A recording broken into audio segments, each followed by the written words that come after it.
안녕하세요. 리뷰의 마음산책입니다. 오늘은 황경신 작가의 생각이 나서 라는 책을 가지고 왔습니다. 소담 출판사에서 나온 책이고요. 제가 이 책을 구입한 지는 꽤 오래됐네요. 제가 책에 가끔씩 제가 그 책을 샀을 때 그 당시 날짜를 적어 놓기도 하는데 이 책에는 제가 그때 산 날짜를 적어 놨더라고요. 2015년 9월 27일 이렇게 적혀 있는데 꽤 시간이 지났지만은 이런 에세이들은 한 번씩 펼쳐보면 또 감동이 될 때도 있고 또 다른 부분에서 마음에 와닿는 구절들이 생기기도 하는 것 같아요. 가끔씩 그럴 때 있잖아요. 여러분들 일기를 쓰시는지 모르겠는데 예전에 썼던 일기를 보다 보면 내가 이렇게 생각하고 있었나? 라고 생각하면서 조금 약간 감동 먹을 때도 있고 또 아니면 내가 굉장히 그때는 유치했었구나 라는 생각을 하게 될 때도 있잖아요. 그런 것처럼 어떤 책을 봤을 때 그때 그 순간 느꼈던 감정과 그리고 시간이 흘러서 나중에 다시 그 구절을 만났을 때 느끼는 감정들이 조금씩은 달라지는 것 같아요. 그게 조금 더 성숙해져서일 수도 있고 아니면 그때가 더 풋풋해서일 수도 있고 여러 가지의 이유들이 있겠지만 그때그때마다 다르게 느껴지는 부분들이 있어서 좋은 것 같아요. 그리고 예전에는 느끼지 못했던 그런 부분들도 발견을 하게 되는 것 같아요. 오늘 이 시간 그래서 생각이 나서 라는 황경신 작가의 책을 부분별로 한번 읽어드리도록 하겠습니다. 그리고 이 부분들은 제가 예전에 읽으면서 접어두었던 조금 감동이 되었던 공감이 되었던 부분들 위주로 해서 읽어드리도록 할게요. 액세서리. 당신이 내게 주고 간 그건 울퉁불퉁 참 못생겼었지요. 그걸 보고 있자니 마음이 욱신거리고 머리가 핑 돌아서 금방이라도 내게 덤벼들어 심장을 찌를 것 같아서 그냥 보고 있을 수가 없었지요. 나는 날마다 그것을 내다버렸지요. 몇 겹의 종이와 몇 겹의 비닐로 꽁꽁 싸서 아무도 없는 새벽 길거리에 던져버렸지요. 그러나 깊은 밤이면 어느새 내게로 돌아와 있던 그것. 여러 날, 여러 밤 화가 난 채로 나는 그것을 무시하려고 했었지요. 그러다 어느 날 하루 종일 당신 생각을 한 번도 하지 않았던 그런 날 한밤에 깨어나 맑은 눈물을 흘리는데 방 한구석에서 반짝반짝 빛이 났지요. 당신이 내게 주고 간 참 못생겼던 그것이 반짝반짝 빛을 내고 있었지요. 그 후로 어쩌다 가끔 마음이 텅 빈 것 같은 날이면 나는 그것을 지니고 집을 나서지요. 목에 걸기도 하고 손가락에 끼기도 하고 그것으로 머리를 묶기도 하지요. 사람들은 내가 어제보다 아름다워졌다고 하지요. 헤어스타일을 바꾸었느냐고도 하고 새 옷을 입었느냐고도 하고 사랑에 빠졌느냐고도 하지요.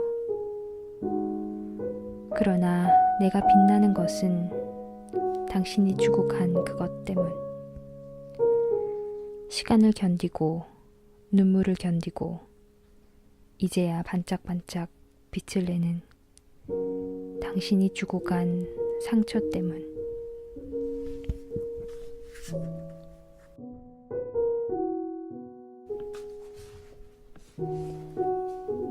맞춤. 서로의 시선을 피하지 않고 마주 볼 수 있는 사람들은 사랑하는 사람들 아니면 미워하는 사람들이라는 말을 들은 적이 있다. 그렇지 않은 경우에는 기껏 3초에서 5초 정도 마주 보다가 이내 시선을 돌려버리고 만다. 사랑하는 사람도 미워하는 사람도 없는 이들은 거울 속의 자신이 아니면 눈을 맞출 기회가 좀처럼 없다. 하지만 많은 이들은 카메라를 응시하는 것에 익숙해 있다. 카메라를 들이댔을 때 시선을 다른 곳으로 돌리는 이들보다는 렌즈를 똑바로 바라보는 이들이 훨씬 많다. 그러나 우리가 응시하는 것은 카메라가 아니다. 우리는 본능적으로 훗날 사진을 들여다볼 누군가를 응시한다. 모르는 사람이나 그리 친하지 않은 사람이 아니라 오래오래 눈을 맞추고 싶은 사랑하는 누군가와 마주보고 있는 거라고 무의식적으로 상상하는 것이다. 나는 가끔 사진 속의 당신과 눈을 맞춘다. 현실에서는 한 번도 해보지 못했던 혼자만의 연인놀이.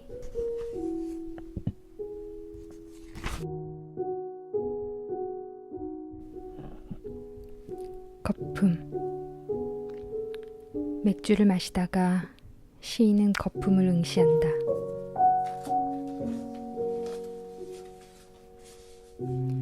우리는 모두 거품에서 태어난 거라고, 생명은 여기에서 시작된 거라고 그가 말한다. 아름다움과 사랑의 여신 아프로디테도 거품에서 태어났죠. 내 말에 그는 고개를 끄덕인다. 나는 당장 그러니까 쓸쓸한 거야. 삶도 아름다움도 사랑도 라고 생각하는데 그가 덧붙인다. 그러니까 우리는 거품을 존중해야 해.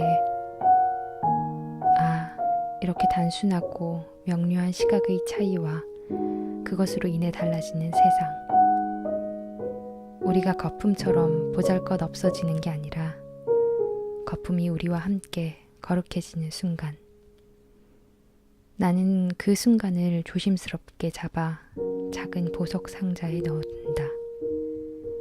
언제든지 꺼내어 다시 볼 수 있도록 마음의 가장 가까운 곳에 놓아둔다.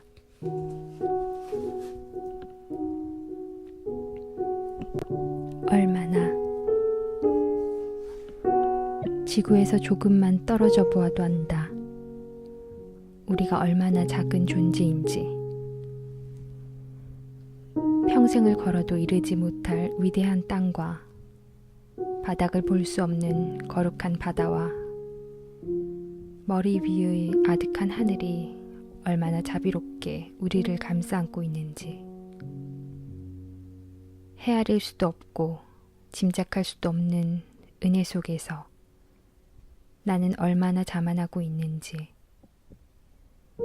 우리가 지어야 할 것은 쓰레기가 아니라 사랑인데 가장 사랑하는 한 사람조차 행복하게 해주지 못한 채 하루를 욕망으로 연명한다. 얼마나 한심한 일인가. 얼마나 지독한 배신인가. 하나의 씨앗에 대한 얼마나 끔찍한 모욕인가.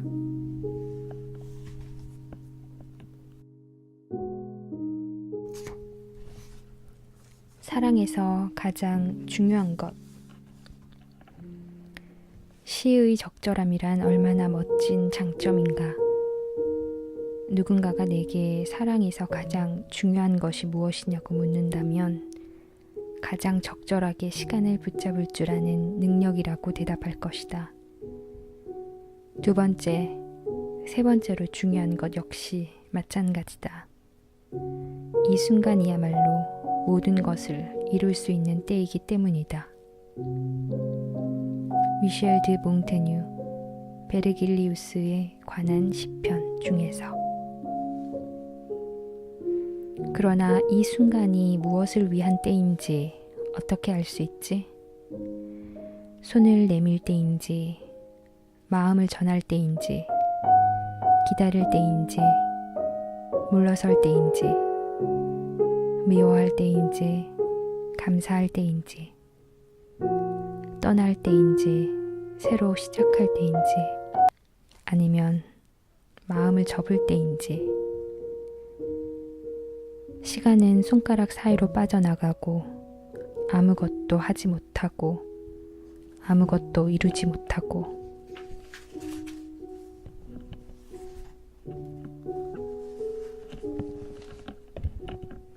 러시아의 크리스마스. 있잖아, 그거 알아? 러시아의 크리스마스는 1월 7일이래. 뭔가 복잡한 계산법에 의해서 그렇다는데 그런 건 까먹었어. 그냥 그 말을 듣는 순간 굉장히 재밌다는 생각이 드는 바람에 전 세계 모든 사람들에게 크리스마스는 12월 25일인 줄 알았는데 그렇지 않다니 정말로 신기하지 않아? 당신은 지난 크리스마스에 혼자 있었다고 했지? 또 당신은 알았다고 그랬지? 또 당신은 약속이 어긋나서 잔뜩 속상했다고 했지? 하지만 속상해하지 마. 우리의 크리스마스는 아직 오지 않은 건지도 몰라. 우리가 만나는 날, 그날이 크리스마스야. 당신이 정말로 행복해하는 날, 그날이 크리스마스야. 행복한 당신을 보면서 내가 행복해하는 날, 그날이 정말로 우리의 크리스마스인 거야. 1년에 크리스마스가 딱 하루일이 없잖아. 그분은 언제나 우리와 함께 계시니까 나는 또 이렇게 당신과 함께 있으니까. 우리는 내년에 우리의 크리스마스를 좀 더 행복하게 만들었으면 해. 아프지 않은, 함께 있는, 서로가 서로를 행복하게 해주는 그런 진짜 크리스마스들을. 기다려, 우리의 크리스마스를.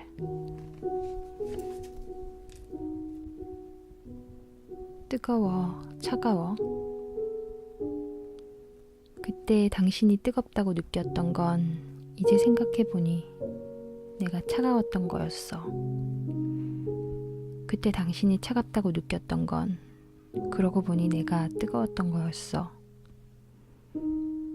스쳐가는 손끝의 온도가, 스쳐가는 마음의 온도가 같을 수는 없으니까. 우린 각자 자신만의 온도를 지니고 있는 거니까. 처음부터 나보다 뜨거운 사람이었던 당신은 내가 차다고 서운해하고, 처음부터 나보다 차가운 사람이었던 당신은 내가 뜨겁다고 두려워하지. 사람이 사람을 만나 낯을 가리는 동안 우리는 상대의 온도를 가늠해보는 걸 거야. 나보다 뜨거운가, 나보다 차가운가. 그렇다면 나는 어느 쪽으로 움직여야 하는가? 차가울 줄 알았는데 뜨겁구나. 뜨거운 줄 알았는데 차갑구나. 그런 말을 들을 때마다 나는 도무지 뜨거운가 차가운가 혼란스러웠는데 이제 알겠어. 그건 나의 문제가 아니었던 거야. 뜨거운 사람과 차가운 사람이 만나 열기를 나누어 주기도 하고 빼앗기기도 하면서 서로 비슷한 온도로 맞춰지는 건 편안하긴 하지만 어쩐지 좀 시시해 보이지. 난 왜 뜨거운가 차가운가 고민할 필요는 없지만 굳이 손을 잡지 않아도 상관없어지니까. 그러나 내가 차가울 때 뜨거운 당신을 만나면 숨이 막혀. 내가 뜨거울 때 차가운 당신을 만나면 뼈가 얼어붙는 것 같아. 사람이 사람을 만난다는 것, 참 대단한 일, 참 무서운 일. 나는 당신에게 뜨거워, 차가워. Some days. 언젠가 나는 당신의 영혼을 보게 될 거야. 바람이 너무 세차지 않은 날, 햇살이 너무 눈부시지 않은 날, 너무 춥지도 않고 너무 덥지도 않은 날, 모든 기류가 가장 낮은 속도에서 흐르는 날, 나의 눈이 투명해져서, 나의 마음이 가벼워져서, 깃털 하나의 무게로 당신의 이름을 부를 수 있을 그런 날에, 그런 시간에, 아주 잠깐이라도, 단 한순간이라도 모든 것을 걷어낸 투명하고 아름다운 그 영혼을 볼 수 있을 거야. 무엇이 진짜인지 진실인지 알려줄 사람은 우리에게 필요 없어. 우리 모두의 마음속엔 사랑이 있으니까. 우리가 뭘 느끼는지 우리는 이미 알고 있으니까. 그러니까 대체로 문제를 해결하는 건 시간이다. 다시 말해, 시간은 대체로 여러 가지 문제를 해결한다. 시간이 흐르면 대체로 기다리던 순간이 오고, 기다리던 사람이 오고, 기다리던 무엇이 온다. 시간이 흐르면 대체로 상처는 흐려지고, 마음은 아물어지고, 아픈 기억은 지워진다. 시간이 흐르면 대체로 용서할 수 없었던 무엇을 용서하게도 되고, 시간이 흐르면 대체로 참을 수 없었던 무엇을 참게도 되고, 시간이 흐르면 대체로 가질 수 없는 것들을 포기하게도 되고, 무엇보다 대체로 사랑을 다시 믿을 수도 있게 된다. 그러니까 지금도 어디선가 나를 위한 좋은 일 하나가 예쁜 상자 안에 담겨 배송이를 기다리고 있을지도 모른다. 당신을 위한 작은 선물은 이미 오래전에 만들어져 어느 가게의 쇼윈도에 가만히 놓여 있을지도 모른다. 내가 발견하기를, 내가 당신을 떠올리고 걸음을 멈추기를. 시간은 종종 나쁜 것들도 가져오지만, 그러나 대체로 좋은 것들을 꽁꽁 숨겨둔 채 우리의 마음이 열리기만을 기다리고 있는 건지도 모른다.